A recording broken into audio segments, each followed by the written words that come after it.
पाकिस्तान के किसान किन मुश्किलात का शिकार हैं, टनल फार्मिंग क्या है और कम ज़मीन से किस तरीके से ज़्यादा मुनाफा कमाया जा सकता है, जानते हैं चौधरी काशिफ इस्लाम की ज़बानी, जो लोधरा के तरक्की पसंद किसान हैं और टनल फार्मिंग का वसी तजर्बा रखते हैं।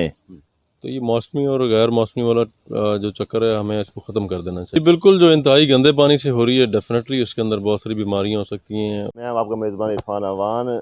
आज मैं मौजूद हूँ लोधरा में, लोधरा के एक नवाई इलाके धनोट में, और यहाँ पे हमारे साथ मौजूद हैं यहाँ के तरक्की पसंद किसान चौधरी काशिफ इस्लाम साहब। चौधरी साहब ने इकनॉमिक्स पढ़ के और फिर ये खेती बाड़ी संभाल ली है। तो आज इनके हम एक टनल में मौजूद हैं, यहाँ पे इन्होंने खीरे की फसल काश्त की हुई है।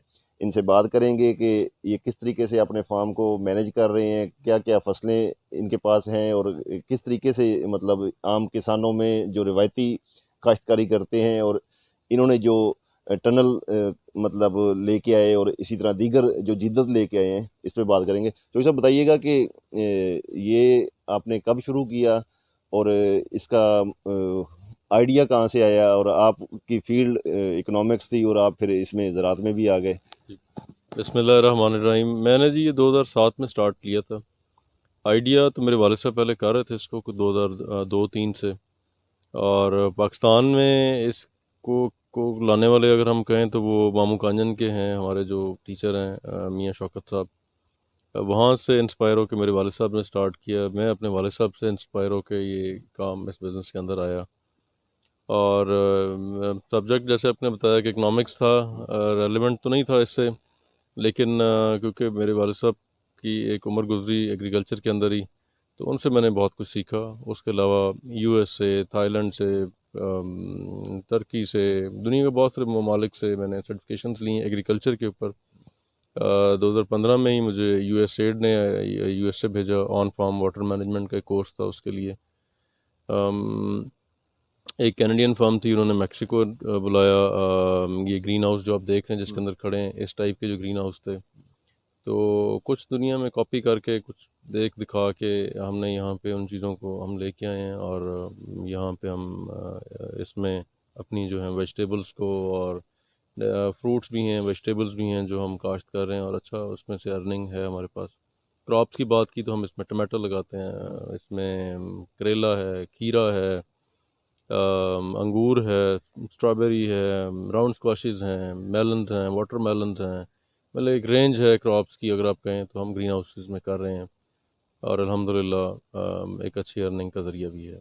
अच्छा, हम देखते आए हैं, सुनते आए हैं, टनल फार्मिंग हमने सुनी है, लेकिन जब आपसे बात हो रही थी तो उसमें आपने बताया कि छोटा टनल होता है, बड़ा टनल होता है, ग्रीन हाउस होता है, तो इनमें क्या फ़र्क है? और यहाँ पे मतलब सिर्फ पाइप ही पाइप नज़र आ रहे हैं। इसमें मतलब इसकी आप रोशनी को कैसे मैनेज कर रहे होते हैं, इसके पानी को कैसे मैनेज कर रहे होते हैं, ये थोड़ा सा बताइएगा। जी, इसके अंदर टनल्स बिल्कुल एक लो टनल होता है जो छोटा होता है, फिर एक वॉक इन होता है जिसके अंदर आप चल के जा सकते हैं, उसके अंदर आपके ट्रैक्टर वगैरह नहीं गुजर सकते। वॉक इन के बाद एक हाई टनल होता है, उसके अंदर ट्रैक्टर मूव हो जाता है, लेकिन वो छोटे एरिया पे लगता है। जिसके अंदर हम इस वक्त मौजूद हैं, इसको हम बेसिकली टेक्निकली कहेंगे तो ये ड्रेन कनेक्टेड ग्रीन हाउस है, या गटर कनेक्टेड ग्रीन हाउस हम इसको कहते हैं। इसमें आप कह सकते हैं कि 4 एकड़ पे, 10 एकड़ पे एक ही छत होती है, और उसके अंदर पानी को हार्वेस्ट करने के लिए अगर बारिश आती है तो ड्रेन लगे होते हैं, अगर आप कैमरा मैन ऊपर दिखा सके तो उन ड्रेन्स के ज़रिए हम बारिश का पानी कलेक्ट करते हैं जो वाटर चैनल्स में आता है। वाटर चैनल्स से हम उसको पॉन्ड में लेके जाते हैं, जो हमारा रेजरवायर होता है पानी का, वहीं से फिर हम ड्रिप इरीगेशन के ज़रिए, नॉर्मली हम वाटर ग्राउंड वाटर भी यूज़ कर रहे होते हैं, कनाल वाटर भी यूज़ कर रहे होते हैं, लेकिन ये एक एडिशनल वाटर भी हमें मिल रहा होता है, वहीं से हम उसको पंप करते हैं और दोबारा अपने इंटरनल्स के अंदर ले आते हैं ड्रिप इरीगेशन के ज़रिए। अच्छा, थोड़ा सा हमारे देखने वाले को बताइएगा कि जो मतलब टनल में फसल लगाई जाती है, ये आया अगेती फसल होती है, मार्केट में ये पहले आ जाती है, या ये आम जगहों पे भी वैसे चल रही होती है? मतलब इसका फ़ायदा क्या है टनल का? टनल का फ़ायदा ये है कि गैर मौसमी, हम्म। कि आप बगैर मौसम के कोई चीज़ उगा रहे होते हैं।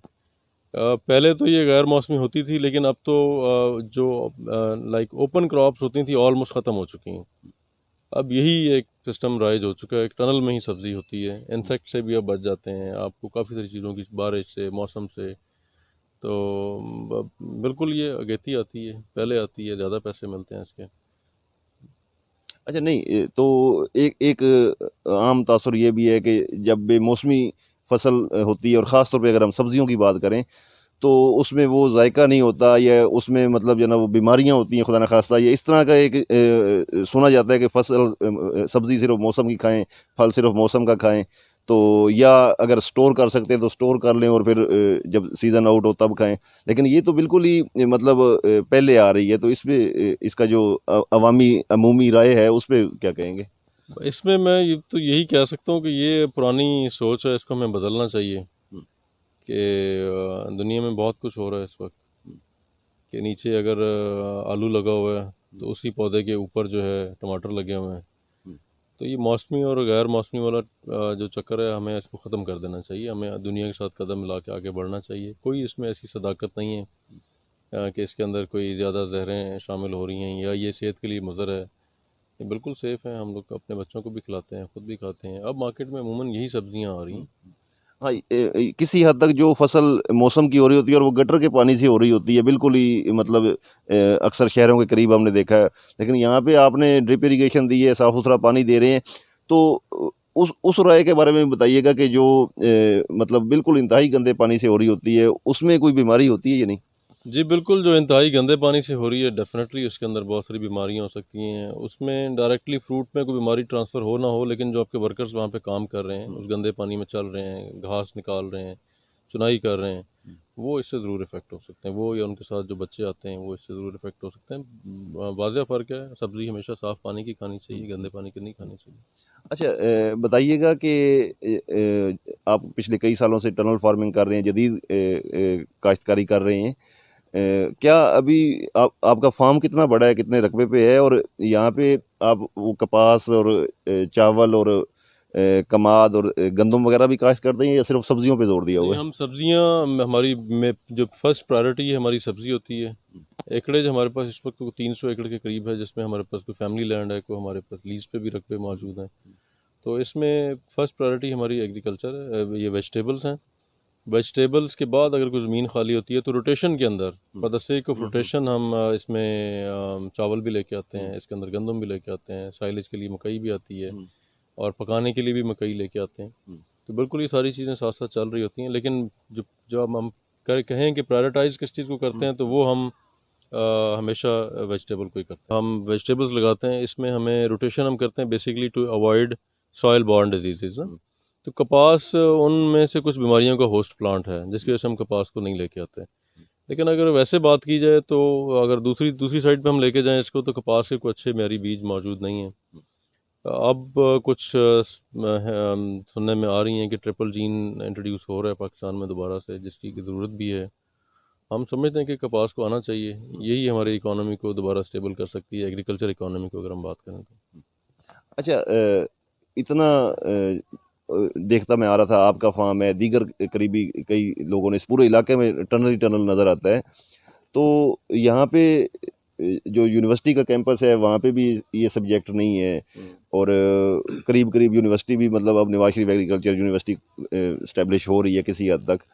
तो इसमें आप क्या कहेंगे कि यहाँ पे कोई यूनिवर्सिटी की ज़रूरत है ताकि यहाँ के बच्चे जो मतलब करना चाहते हैं कुछ, और उनको कम से कम उनके पास जो है ना वो एक एक प्लेटफॉर्म हो जहाँ से वो पढ़ के आएँ और फिर आगे वो काम करें? जी बिल्कुल, नया मॉडल तो दुनिया में यही है। आप यूएस में चले जाएं, इंग्लैंड में चले जाएं, टाउन्स बने हुए हैं, यूनिवर्सिटी टाउन्स बने हुए हैं। कि शहरों में यूनिवर्सिटियाँ थीं तो थीं, लेकिन अब जो नई यूनिवर्सिटियाँ आबाद हो रही हैं, इवन इंग्लैंड में आप बात करें कैम्ब्रिज वगैरह, तो इनके टाउन है अलग से कि वहाँ यूनिवर्सिटी टाउन बना दिए। कैंसस में बात करें तो कैंसस स्टेट यूनिवर्सिटी है, कैंसस शहर एक अलहदा है, लेकिन यूनिवर्सिटी का एक अलहदा छोटा सा शहर आबाद किया उन्होंने। तो अगर एग्रीकल्चर को हमने आगे प्रमोट करना है तो हमें देही इलाकों में जाके ये ज़रूरी यूनिवर्सिटियाँ बनानी चाहिए, ताकि स्टूडेंट्स को पता तो हो कि ज़मीन किसको कहते हैं, वत्तर किसको कहते हैं। अनफॉर्चुनेटली हमारी जो यूनिवर्सिटियों से जो लॉट्स निकल के आ रही हैं, उनमें उनको प्रैक्टिकल नॉलेज के बारे में बिल्कुल ही वजीर हैं, और बहुत सारी क्रॉप्स उन्होंने शायद देखी ज़िंदगी में पहली दफ़ा होती हैं। तो बिल्कुल इस पर ज़रूरत है कि यूनिवर्सिटियाँ शहरों की बजाय अगर एग्रीकल्चर यूनिवर्सिटियाँ बनानी हैं तो कोई ऐसे इलाकों में बनाई जाएँ जहाँ एग्रीकल्चर हंसता बसता हो। आपके पास जो यूनिवर्सिटी के स्टूडेंट्स आते हैं, आपने जिक्र किया कि आपके एमओयू हैं नवाज शरीफ ज़रई यूनिवर्सिटी से या फैसलाबाद एग्रीकल्चर यूनिवर्सिटी से, तो वो किस किस फील्ड से आते हैं? मतलब होते तो यकीनन वो ज़राअत से वाबस्ता हैं, लेकिन आगे कौन सी कैटेगरीज में होते हैं? उसमें बेसिकली वो सिलेक्शन हम करते हैं कि हम चाहते हैं कि अगर 4 स्टूडेंट आएँ तो वो एक एक डिपार्टमेंट, एग्रोनॉमी से हो जाए, एक हॉर्टिकल्चर से हो जाएँ, एक पीबीजी से हो जाएँ, ताकि वो जब 4 स्टूडेंट एक कमरे में रहेंगे तो वो एक दूसरे के साथ अपना नॉलेज भी शेयर कर सकें, और जब फील्ड में उतरें तो फील्ड में ये सारे डिपार्टमेंट्स की ज़रूरत होती है, तो वो एक दूसरे को हेल्प करें प्रॉब्लम को आइडेंटिफाई करने में, उसके सोल्यूशन के लिए। और बेटर अंडरस्टैंडिंग होती है इन चीज़ों से कि अगर हम 4-5 डिपार्टमेंट से लड़के लेके इकट्ठे कर दें तो वो आपस में अच्छा समझ लेते हैं एक दूसरे को। अच्छा, यहाँ पे जब आपकी टनल में खीरा काश्त हो रहा है या दीगर जो अगेती सब्जियाँ होती हैं, ये पूरे पाकिस्तान में उस टाइम सप्लाई हो रही होती है, क्योंकि यकीनन जब मौसम से पहले होगा तो ये बाकी जगहों पे दस्तयाब नहीं होती। तो अक्सर देखने में आता है कि जो ट्रांसपोर्टर्स हैं, उन्हें जब राब्ता किया जाए कि धनोट से सब्ज़ी उठानी है, तो वो मतलब एक दफ़ा रुक जाते हैं कि नहीं, हमें उनकी प्रायोरिटी नहीं होती कि वो इसे उठाएं। वो कहते हैं कि चलो कोई और चक्कर मिल जाए तो वहाँ जाएं, क्योंकि रास्ते बहुत ख़राब हैं। इस पे आप क्या कहेंगे? जी बिल्कुल, वो तो कोई भी जिस बंदे के पास गाड़ी है तो वो रास्ता ज़रूर देखता है कि इस रास्ते से गाड़ी गुजारनी चाहिए या नहीं गुजारनी चाहिए। अनफॉर्चुनेटली पिछले को 3 से 4 साल में हम देखते हैं कि रोड्स का कोई पैच वर्क नहीं हो सका किसी भी लिहाज से। जहाँ भी जाते हैं रोड टूटे हुए हैं, गाड़ियाँ तो अलहदा ख़राब होती हैं, जो उसके अंदर सब्ज़ी जो कि इंतहाई नाजुक होती है, जो उसके अंदर हम लोड करके भेजते हैं, उसका भी तकरीबन पानी निकल चुका होता है मंडी पहुंचते पहुंचने तक, क्योंकि धक्के इतने ज़्यादा होते हैं। फिर गाड़ियाँ लोड होता है इनके ऊपर ख़राब हो जाती हैं। काफ़ी मैं ये समझता हूँ कि हमें फार्मर्स को जो नुकसान का सामना करना पड़ रहा है रोड्स ना होने की वजह से, ये टूटे हुए रोड्स होने की वजह से। इसमें ऑलरेडी एक कमेटीज़ बनी हुई हैं ज़िली लेवल पे, डिस्ट्रिक्ट एडवाइजरी कमेटीज़ हैं जिनको डीसी साहब चेयर करते हैं। तो उसमें हम लोग जाते हैं, बुलाया जाता है, कुछ जो अच्छे 4 फार्मर्स हैं डिस्ट्रिक्ट के, वो जाके उन्हें बताते हैं। लेकिन मसला ये है कि यहाँ से हम बताते हैं, मिनट्स रिकॉर्ड हो जाते हैं, हम कंसर्न डिपार्टमेंट्स को इश्यूज एस्केलेट भी होते हैं, लेकिन आगे जाके फिर सुनवाई नहीं है कोई। वो फिर जो बाबू बैठे हुए हैं वो अपनी दिमाग जो उनके दिमाग में घुस जाएगा वो वही करते हैं, वो फिर ग्राउंड रियलिटीज़ को नहीं समझते। जो आपने on farm to market road की बात की, बिल्कुल बने हैं जी। आप अभी उसी रोड से होके चल के आए होंगे, उसी रोड से गाड़ी चला के आए होंगे। लेकिन उससे पीछे जो लिंक रोड मेन रोड्स हैं वो आपके सामने वो टूट चुके हैं। आपको एक चीज़ बनती है दूसरी टूट जाती है, दूसरी बनती है तो पहले वाली टूट जाती है। बहरहाल हमें इंफ्रास्ट्रक्चर के हवाले से बहुत ज़्यादा मसाइल हैं।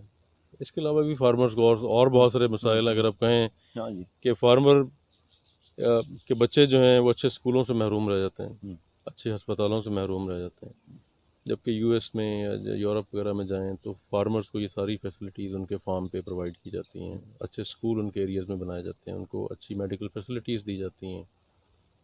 तो यहाँ पे अगर ये सारी फैसिलिटीज़ दे दी जाएँ तो ये ज़मींदार ज़मीनें बेच के शहरों में ना जाएँ, यहीं पे रहें, क्योंकि इससे अच्छी रिहाइश कोई नहीं है। इससे साफ़ सुथरी नॉन पॉल्यूटेड एयर आप सुबह सुबह लेते हैं, तो मैं समझता हूँ कि ये बहुत बहुत अच्छी जगह है रहने के लिए, कि आपके इर्द गिर्द लहलाते खेत हों, सुबह सुबह आप उठें, यू कैन वॉक अराउंड। मतलब बहुत सारी आसानियाँ ज़िंदगी गुजारने के लिए अगर यहाँ पे पैदा कर दी जाएँ, अच्छे स्कूल दे दिए जाएँ, हॉस्पिटल दे दिए जाएँ, और सेहत की सहूलतें दे दी जाएँ, तो मेरा नहीं ख्याल कि एग्रीकल्चर आपका तरक्की ना कर सके। अच्छा, आपने जिक्र किया कि यहाँ पे यूनिवर्सिटी के स्टूडेंट्स आते हैं, बाहर से विजिटर्स आते हैं। हमारे जो मुंतखब नुमाइंदे हैं उनमें अगर देखा जाए तो अक्सरियत किसान से ज़राअत से वाबस्ता मतलब हमारे मुंतखब नुमाइंदे बैठे हैं। और आजकल एक ट्रेंड ये भी है कि अरकान असम्बली के एक्सपोजर विज़िट कराए जाते हैं मुख्तलिफ ममालिक में, मुख्तलिफ सूबों में, दीगर सूबों में वो जाते हैं।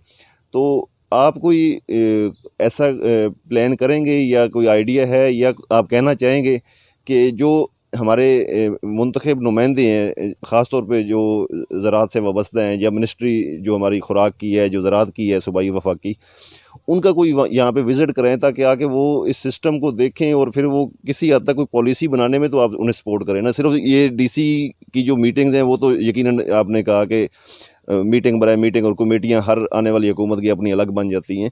लेकिन आप थोड़ा सा जो ना वो अब आपने ग्रो किया है, अपने बिज़नेस को ग्रो किया है, ख़ुद को किया है, तो थोड़ा सा मतलब अब आप आगे बढ़ के कुछ करना चाहेंगे? हम तो हर वक्त तैयार हैं जी। जैसा कि मैंने पहले भी बताया कि जो हमारे से हो सकता है एग्रीकल्चर की तरक्की के लिए हम कर भी रहे हैं, अवेयरनेस भी दे रहे हैं लोगों को।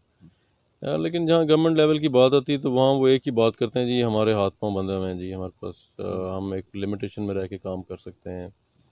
इसके लिए जैसे हम आम बात करते हैं जी इनकलाब की ज़रूरत है, तो यहाँ भी इनकलाब की ज़रूरत है कि आप देर एंड देन आपको डिसीजन लेने पड़ेंगे अगर हम इसको आगे लेके जाना चाहते हैं। तो आए जी, मोस्ट वेलकम, हमें तो कोई इशू नहीं है किसी से भी।